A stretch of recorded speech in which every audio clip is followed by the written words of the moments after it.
Hello guys, म आज छु टिकापुरमा। टिकापुर भाइरल पानीपुरी चाट भण्डार हैन, यता मैले देखेको है, इन्डियादेखि नै भाइरल पानीपुरी भनेर हैन, भाइरल चाट भण्डार भनेर उहाँ दिदीको स्पेसली हामीहरू खोजेर अटोमा आएको कि भाइरल पानीपुरी खानुपर्छ भनेर दिदीलाई सोध्नु पर्छ हैन कि के हाल्नुहुन्छ त्यो मतलब चाटमा के मसला हो कि मान्छेलाई भुतुक्क पार्ने, मान्छेहरूको जिब्रोमै स्वाद पार्ने भनेको कुन मसला हो भनेर सोध्नु पर्छ। अनि उहाँ दिदीलाई चाहिँ अब सोध्ने हो हामी खानाको लागि त आइसकेका छु।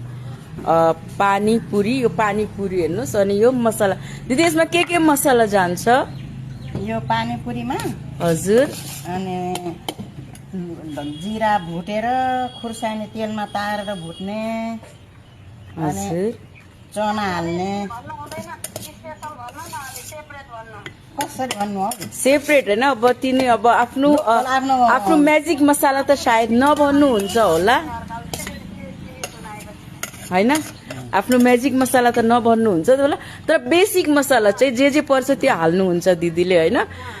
अब उनको म्याजिक मसला उनलाई थाहा होला सायद कसरी बनाउँछन् घरमा भनेर। मेरो सब त्यति हो हैन। म्याजिक मसला त यस्तो बजारका तिनीमा हाल्दैन, सब घर नै आफ्नो घरमा बनेको म्याजिक मसला हुन्छ नि त, त्यो अब हजुरलाई नि थाहा होला।